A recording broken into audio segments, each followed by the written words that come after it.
Good. Okay, so I'm super excited to have these two wonderful humans with me here.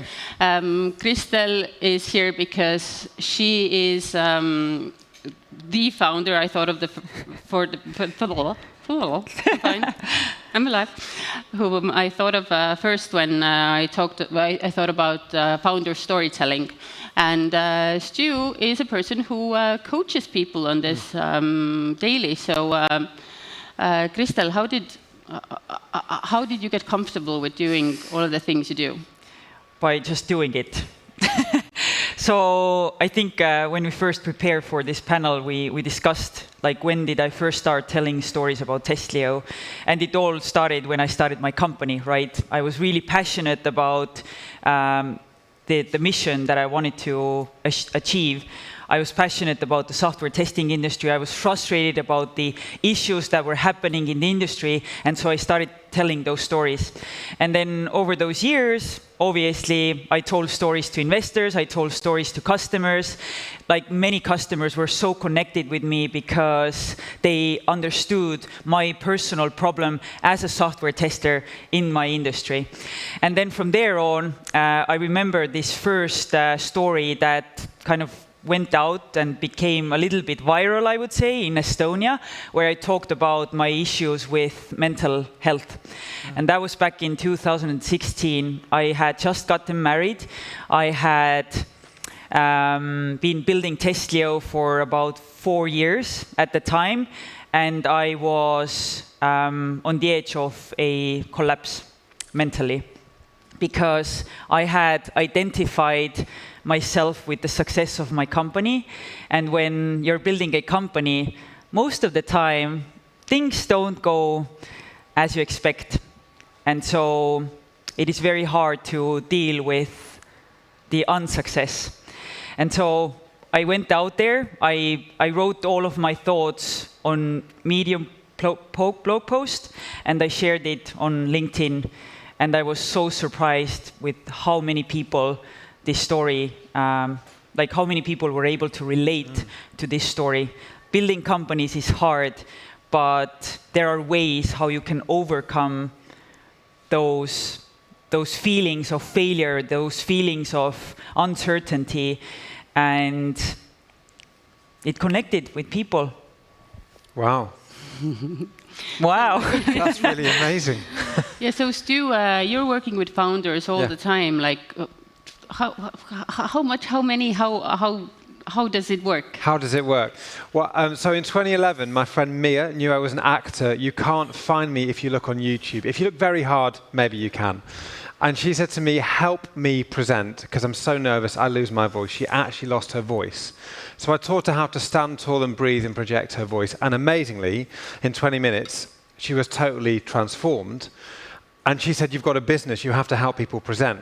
So I then kind of fell into the startup world, and I genuinely thought my first startup founder, he talked about B2B, and then B2C, and then B2B2C. And I was thinking, this is a TV channel that I can't find, really.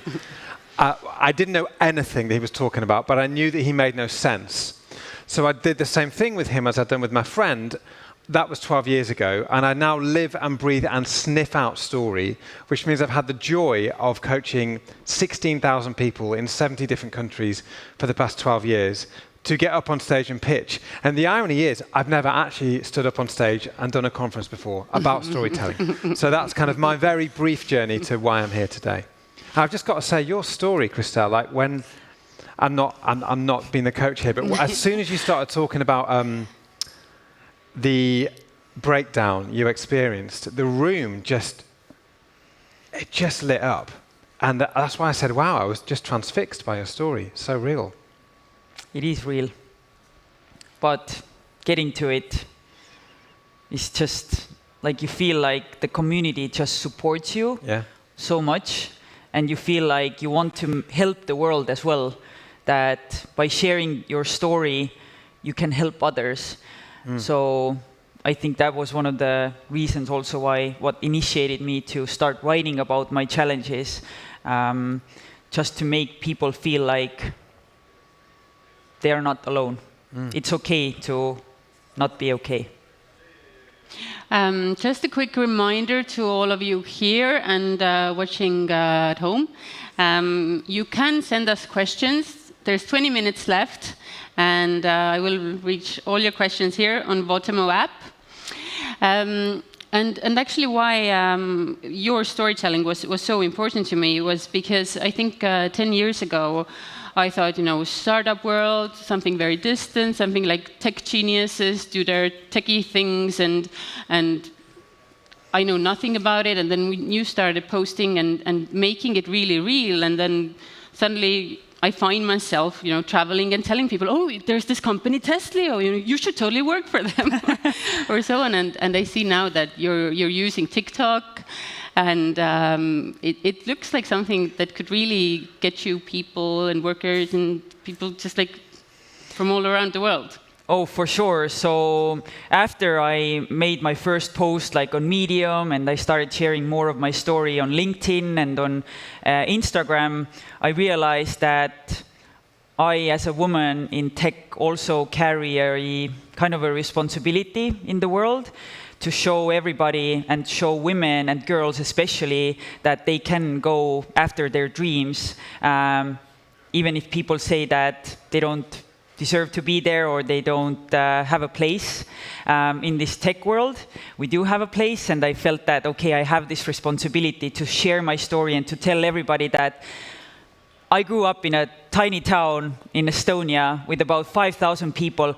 I had no dream about building my own company. I just, back in 2008, when I was 18 years old, I had no idea what I wanted to do with my life. So I was inspired by my sister, and thanks to her encouragement, I went to study programming. And from there on, I developed my passion for software testing, and eventually I became really passionate about it. And I felt that for me as a storyteller, it's important to tell those stories as well, to show people from all over the globe that you don't need to have like lots of money, you don't need to have the right parents, you don't need to have the right job to achieve something great in this world. Like, you can be who you are and you can still do great things in this world. So, yeah. So, amazing. So, Stu, what do you find is holding people back from like sharing this way and sharing like failures and things they've learned and like being so passionate and like getting up on that stage or sharing? So there's loads of things, but the one thing I want to talk about today is gremlins. So I have a gremlin. His name is Kenneth. He's short, he's 65, he's really overweight, he's bald, he's got a brown tie and a slightly off-white shirt. He is my inner critic. And he comes to me and he whispers 3 things to me. He says to me in a northern voice, because I'm from England, "You're arrogant, calm down, what you're doing doesn't change the world." And if I listen to Kenneth when I go to present, I will be 10% the coach I could be. I won't bring the confidence because I'll feel that I'm not any good. I'll try to calm down or overcompensate because I'm trying to just deal with Kenneth. And then I won't think that I can help the person in front of me because what's the point? So I have to flip Kenneth 3 positive statements. And they are, I'm confident and it helps my client. I've got loads of energy and that's fine. I help people tell stories and that is enough. And when I have those 3 positives, they beat Kenneth, they silence him. For 1 minute, I'd love you to turn to your neighbor and name your gremlin. My favorite gremlin is Vaipurga. This is a German lady that I coached recently, and Vaipurga is like 65 with a wart on her nose. Turn to the person next to you. We've all got an inner critic. Name your gremlin and one thing they say to you. They might say, "You're not enough, you're a woman, you'll never be good enough, someone knows more than you." Because I guarantee your inner critic is stopping you from presenting brilliantly. And then I'll tell you what to do with that in a minute. Turn to the person next to you.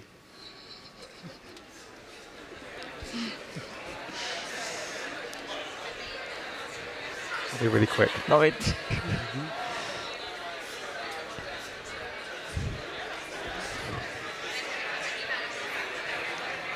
I love your story. It's really powerful. You've got 15 seconds left.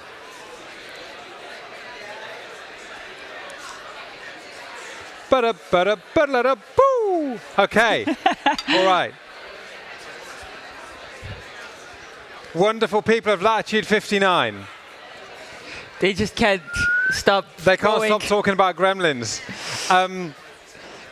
I would like one person to shout out the name of their gremlin. Just give me a name. Brenda. I think Brenda's a great name for a gremlin. This is what I want you to do. We don't have time now, but please do this. It will genuinely change your life if you can nail this. After this workshop, this session, write down on your phone, text yourself the name of your gremlin, the 3 things they say to you, and then write down 3 positives. Don't fight fire with fire. So when Kenneth says to me, you're arrogant, I don't say I'm not arrogant. I say, I'm confident. I guarantee that's the inner working. And the outer working is speak in short sentences, smile, and overpronounce your words. That's my very quick tip on how to overcome the inner and the outer critic. I hope that answers the question. I already forgot about the question. No, but actually, somebody also wrote this question on Votemo, so Right. super. Kristel, I was saying before, that founders are also humans. I mean, investors. Investors are also humans most of the time.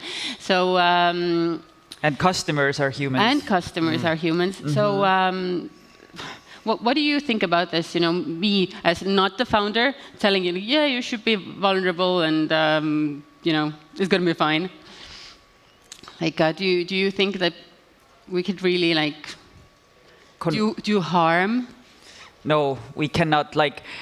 It's been interesting for the past, couple of years when I've been attending, different conferences. I used to be very afraid to go to speak to strangers, but now I just go and speak to strangers who are alone in the audience. And every person that I've ever met has an incredible story, and they are not aware of their stories. It's so interesting for me to listen about people's stories. Where did they grow up? Why did they decide to build their company? What's the main reason? What's their driver? What are some of the biggest challenges or hardships that they've been through in their lives? And I think what investors are looking for in companies and what they're looking for in their founders is that they're obviously looking for a great company, but they also want to know that the people who are running with it are great human beings, that they care about others, they want to make a difference. And if you want to make a difference, you probably have a backstory, and these are the stories that usually connect with those investors. So telling those stories and just being who you are as a person is, I think, crucial. When I started building relationships with some of the first investors that Testlio got, it was all about telling the story. It was all about me growing up in this tiny town in Estonia.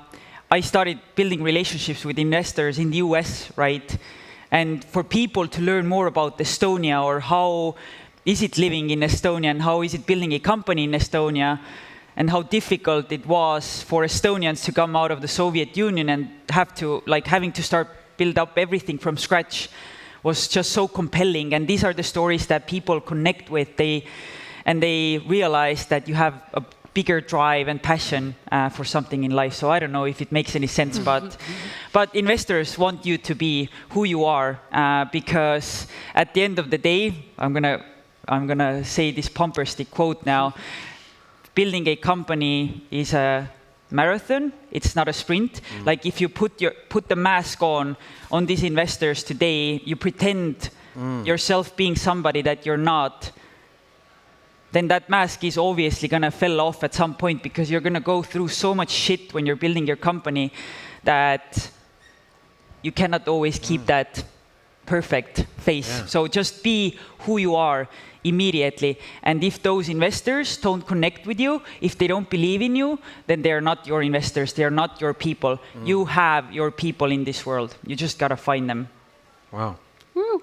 Yeah. Aww. Wow.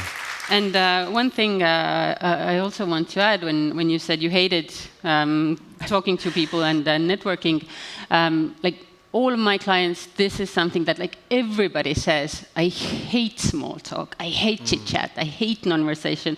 Okay, so we can agree that we all hate it, but you can get better at it. You can like read a book like How to Win Friends and Influence People or whatever, and just, you know, just know that everybody here feels uncomfortable about it, and just find your great conversation starters, and yeah. Exactly. Most people are very uncomfortable. Like seriously, most people are uncomfortable going to talk to strangers, but just reach out. And you know that they're in the same place where you are, like most of us are. I think so. Yeah, I totally agree. I hate networking, but I love telling stories. And I think the answer for me is you've got to have a story toolkit ready.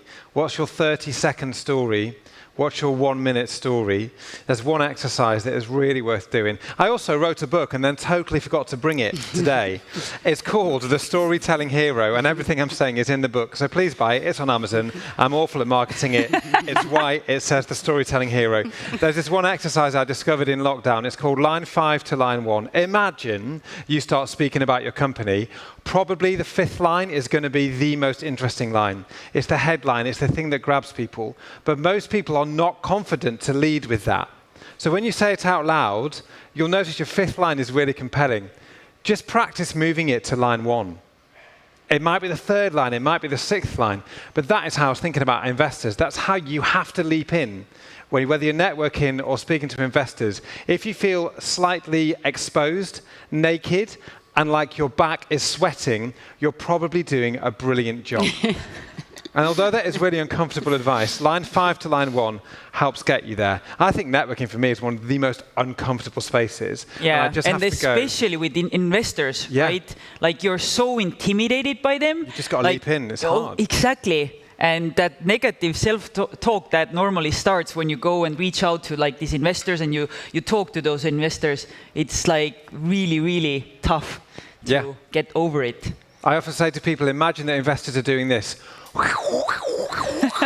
Tell me a story, please. Now, sometimes their joy is so deep, it doesn't reach their face. So they look a bit like this. They've just got such deep joy.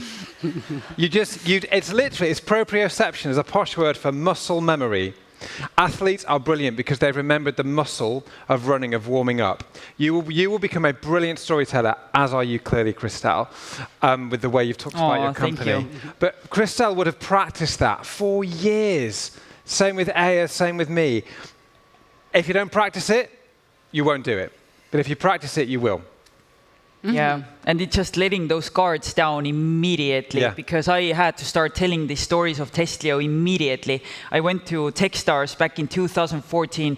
I had been in an Estonian, traveling to the other side of the world, to a completely different world, to a different culture, and just to adopt this new mindset, and where people always tell stories. Like Americans are great storytellers. It feels like if you go to the US, every person has it all together. Like everything is perfect. Like the numbers are only going up there.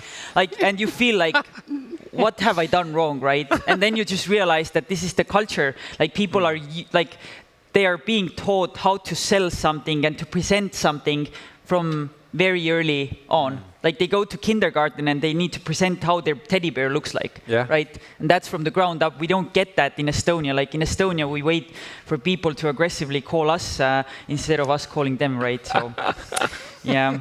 So just tell your stories, and you have to realize that practice makes it better, and you cannot go. Like you can start very small. Like I started telling stories of Testlio.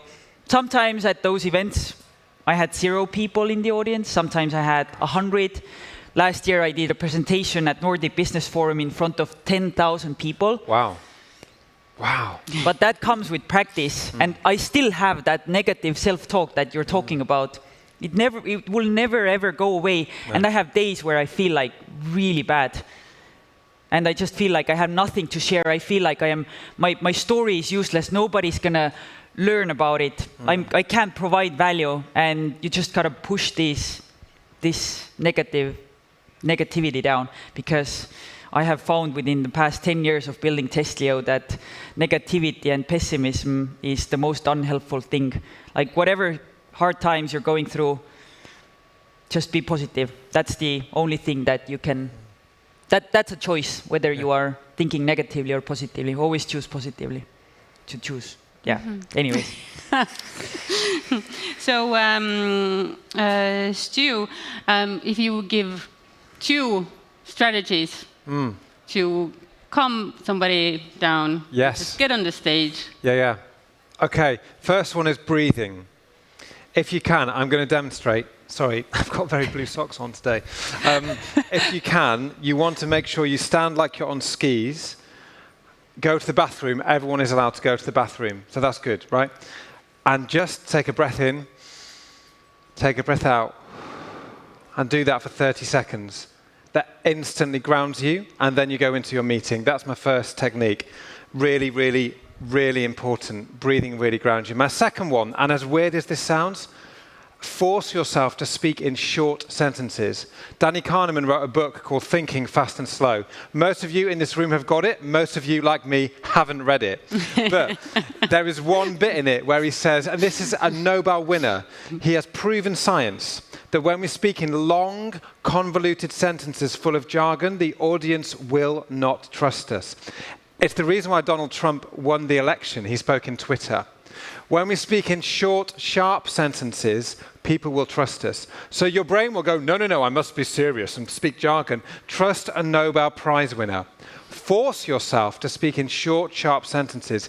It will reveal what is actually there and will kill the jargon. Those 2 things, breathing and short, sharp sentences, they will change your voice, they will change your posture, and ultimately they will actually make you more confident because you're fully present to the thing in front of you. All of this thing is about being fully present. Steve Jobs spoke in short, sharp sentences. Those are my 2 pieces of advice. They genuinely will change how your audience view you and how you view you. Simplicity is the key. Yeah. But I just wanted to add to Stu's point as well that when I first started pitching Testlio at different events and to investors and so on, I used to listen to like Arnold Schwarzenegger's YouTube videos about his motivational speeches. I used to do like push-ups before I got on the stage or when I went to speak to investors. That's also amazing. Just to get my block going and like just to get over that anxiety because because anxiety is super bad. I still get it, and sometimes I mess up the words. Like as you can see, I speak right now. I mess up words. I sometimes lose my thought completely, and I don't know what to say. But then I'm like, it's okay. I'm just who I am. And so, yeah, like this is another strategy. Just pump yourself up. Call your friend, ask your friend to hype you up, and like, that, like these are the things that really help us. But breathing also helps. Yeah. Amazing. Breathing does help. One more thing, I know we're running out of time. Adrenaline says to you, there's a fire in the building, get out. Adrenaline is fight or flight. Adrenaline doesn't know the difference between physical threat and social threat. So you get up to speak, it says there's a fire in the building, get out. And if you go, no, it doesn't work. You have to do something to combat it, whether it's push-ups, whether it's breathing, whether it's short sentences. If you do nothing, you will lose.